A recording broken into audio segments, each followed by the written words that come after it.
Good morning साथियों। इस video में हम लोग कवर करने वाले हैं 29 दिसंबर से जुड़े हुए महत्वपूर्ण करंट अफेयर जो सभी प्रकार की परीक्षाओं के लिए महत्वपूर्ण होगी। बिल्कुल इसमें हम लोग कवर करने वाले हैं 15 एमसी करंट अफेयर प्लस महत्वपूर्ण जो है बिंदु भी क्या है हम देखेंगे प्रत्येक प्रश्न से जुड़े हुए। तो अगर आप चैनल पर पहली बार विजिट किए हैं तो बिल्कुल थोड़ा सा समय दीजिए और वीडियो को एक बार कंप्लीट जरूर देखें। बिल्कुल महत्वपूर्ण प्रश्न और साथ में महत्वपूर्ण बिंदु जो है बिल्कुल इस वीडियो में जो है कवर होने वाले हैं, तो वीडियो इंपॉर्टेंट होगी सभी प्रकार की परीक्षाओं के लिए। चाहे आप एसएससी की तैयारी, ग्रुप डी की बात करें, रेलवे से जुड़ी हुई एग्जाम या UP police constable, home guard, UPSI सभी प्रकार के एग्जाम के लिए इंपॉर्टेंट हैं। और बिल्कुल ग्रुप डी वाले विशेष तौर पर ध्यान रखेंगे क्योंकि उनके पेपर में बिल्कुल 18 से 20 प्रश्न जो है करंट अफेयर से क्या है बन रहे हैं, तो बिल्कुल ध्यान देंगे। पहले प्रश्न की बात करेंगे तो भारत का संविधान हाल ही में किस लिपि का उपयोग करके संथाली भाषा में जारी किया गया, यह जो है पूछा जा रहा है। तो भारत का जो संविधान है किस लिपि का जो है उपयोग करके संथाली भाषा में जो है क्या किया गया है, तो जारी किया गया है। तो अल चिकी लिपि का जो है उपयोग किया गया है और राष्ट्रपति द्रौपदी ने क्या किया है, तो बिल्कुल ध्यान रखें कि इस अवसर पर जो है राष्ट्रपति ने कहा कि यह जो है सभी संथाली लोगों के लिए गर्व और खुशी की बात है कि भारत का संविधान अब संथाली भाषा में अल चिकी लिपि में उपलब्ध है और इसको जो है इन्होंने क्या किया है, जारी किया है, राष्ट्रपति ने जारी किया है। तो ये आप ध्यान रखेंगे। आगे बात करेंगे तो भारत के पहले सुनामी तैयार गांव मुख्य रूप से किस राज्य में विकसित किए जा रहे हैं। सुनामी तैयार गांव की बात की जा रही है, तो यह जो है कहाँ पे, तो उड़ीसा में जो है तैयार किया जा रहा है, उड़ीसा राज्य में। ध्यान रखेंगे। नाम की बात करेंगे तो गांव का नाम है मोहनपुर, जो कि भारत के उड़ीसा राज्य के भद्रक जिले के वासुदेवपुर तहसील में स्थित एक छोटा सा गांव है, जिसे क्या किया गया है, तो सुनामी तैयार गांव के रूप में विकसित किया जा रहा है।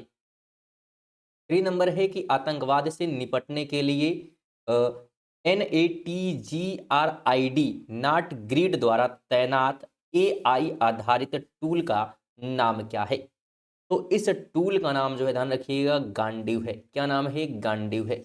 इसके बारे में बात करें तो ध्यान रखिएगा नाट ग्रिड का गठन जो है 26/11 मुंबई आतंकी हमलों के बाद जो है किया गया और यह जो है गृह मंत्रालय के अंतर्गत कार्य करता है। साथ में 20 से अधिक जो है नागरिक और वाणिज्यिक डेटाबेस को एकीकृत करता है और गांडीव एक उन्नत जो है एनालिटिक्स टूल है जो चेहरे की पहचान और एंटिटी रिजोल्यूशन सक्षम करता है। साथ में एनपीआर निवासियों का परिवार आधारित डेटाबेस है जिसे पहली बार 2010 में तैयार किया गया।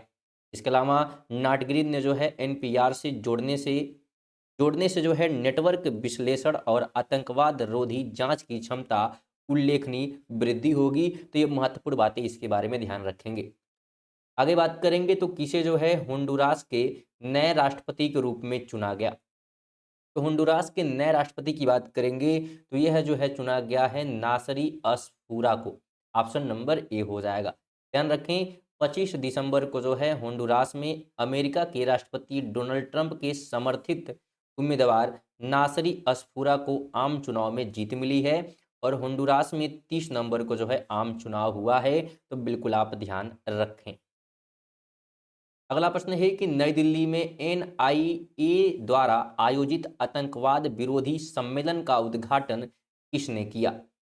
तो इसका जो उद्घाटन है अमित शाह के द्वारा किया गया। ऑप्शन नंबर सी हो जाएगा।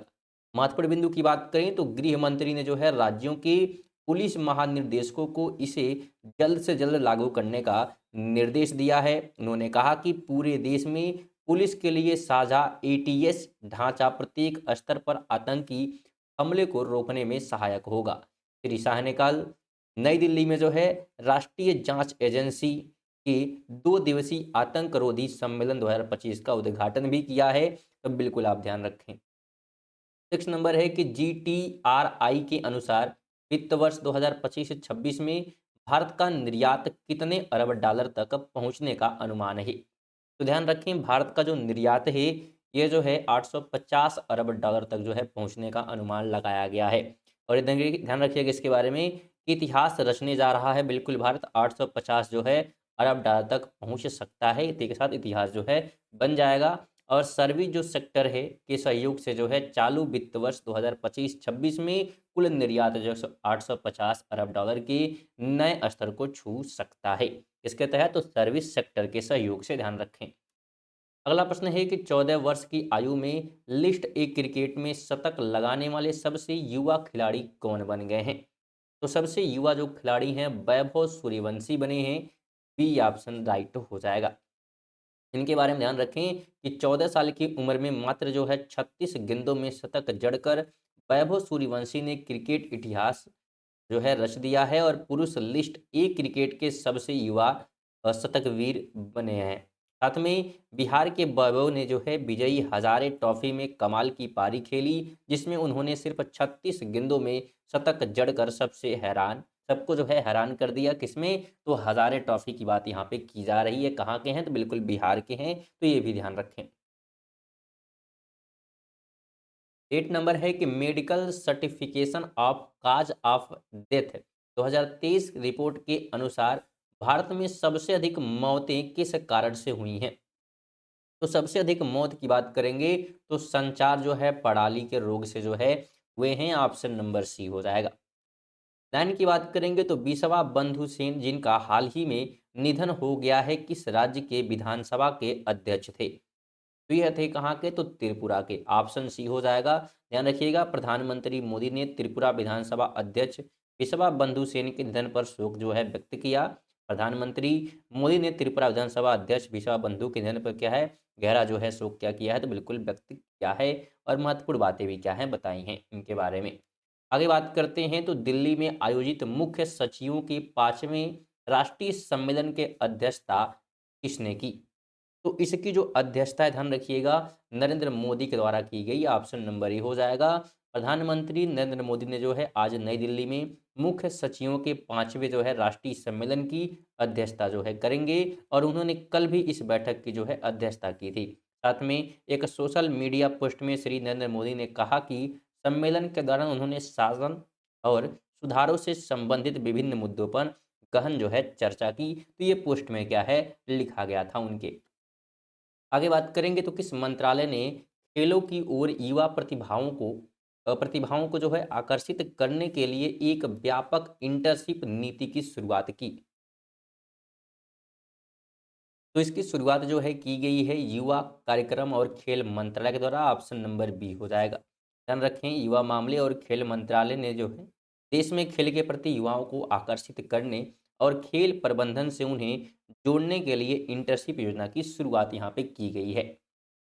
12 नंबर है कि कौन सी अंतरिक्ष एजेंसी 2036 तक चंद्रमा पर एक बिजली संयंत्र बनाने की योजना बना रही है? तो ये योजना जो है बना रही है रोस्को इस्मोस।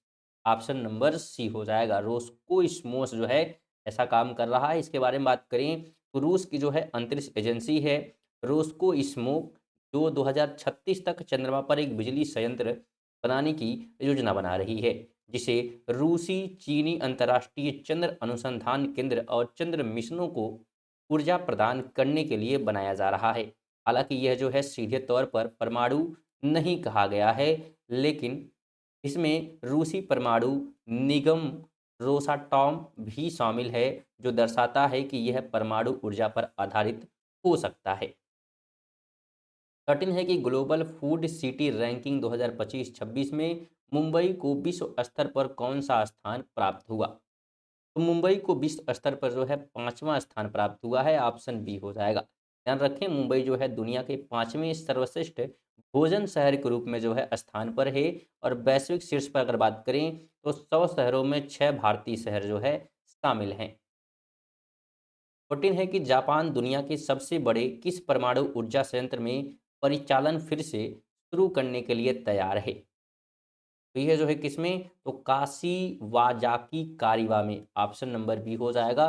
ध्यान रखें, जापान जो है दुनिया के सबसे बड़े परमाणु ऊर्जा संयंत्र काशीवाजाकी कारिवा परमाणु ऊर्जा संयंत्र को फिर से चालू करने की तैयारी कर रहा है, जो 2011 की फुकुशिमा आपदा के बाद से बंद है और इसे 2026 की शुरुआत में फिर से शुरू किया जा सकता है। 15 नंबर है कि भारत ने अपनी परमाणु प्रतिरोधक क्षमता को मजबूत करने के लिए आईएनएस आधारित अरिघात से किस जो है मिसाइल का परीक्षण किया है? तो मिसाइल का नाम जो है K4 पनडुब्बी लॉन्च बैलिस्टिक मिसाइल है। ऑप्शन ए हो जाएगा। महत्वपूर्ण बिंदु की बात करें, ध्यान रखिएगा, भारत ने जो है आईएनएस अरिहंत से के 4 परमाणु सक्षम बैलिस्टिक मिसाइल का सफलतापूर्वक परीक्षण करके समुद्र आधारित परमाणु प्रतिरोधक क्षमता को एक नया आयाम दिया। यह जो है परीक्षण बंगाल की खाड़ी में विशाखापट्टनम के तट से जो है किया गया, और यह भारत के परमाणु त्रिक को पूर्ण और अधिक जो है विश्वसनीय बनाने की दिशा में महत्वपूर्ण कदम है।